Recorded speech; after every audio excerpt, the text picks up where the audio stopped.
So when we look at your mandate, we can know how relevant your ministry is for the season. From a mandate, a simple mandate, if you have eyes, you can know if that ministry is of men.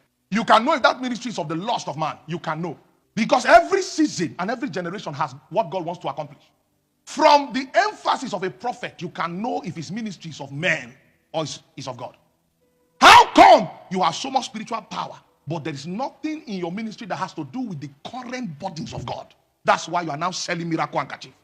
Where there is no vision, the people will not only perish. Where there is no vision, there will be merchandising.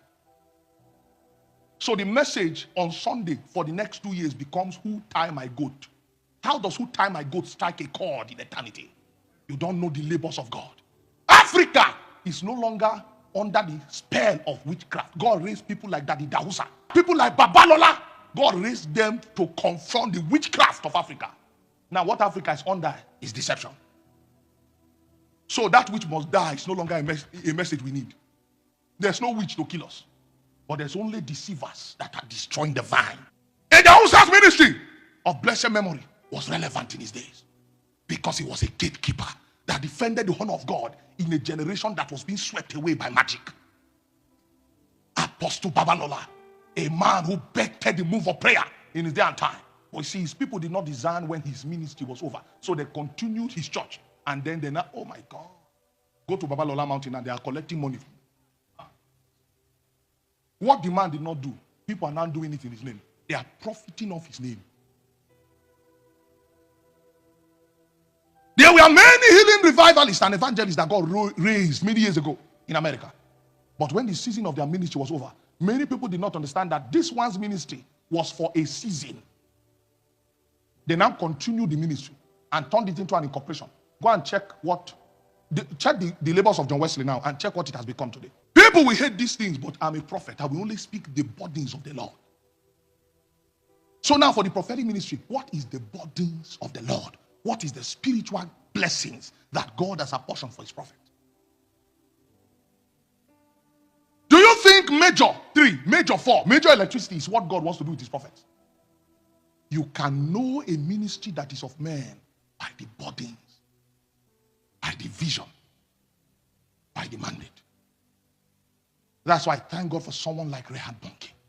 When his days was over, he did not call his son and say, okay, I'm now popular among the nations. Our business should not die. So, okay, let me train you as an understudy so that we carry on the work. No. He located Daniel Kolenda. And then it's okay, I've done my part. You take the baton and move the ministry to the next phase of his operation with God amongst men. And guess what? Reinhard Bonnke's son is a cameraman in that ministry.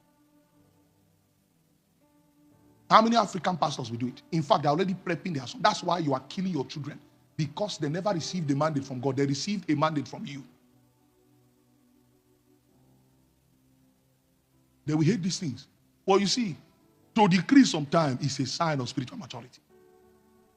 When your work is fulfilled, drop your mic, hand over the ministry, and become an elder we can consult in times of need. As one who has gallantly walked with God.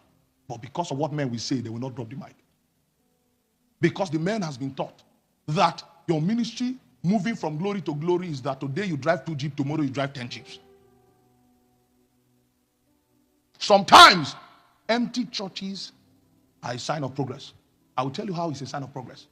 If we did ministry well and then churches are empty, it means we're actually graduating people from the auditorium to the streets. Graduate them and let them go to the streets, not the auditorium. So we frown at the members for listening to another pastor. But we don't frown against them for watching Big Brother Naija. Which one transmits more corruption? These things, that's why, see, what God is doing with us, it's not a ministry, it's an army. It's a movement. Salem it's a movement.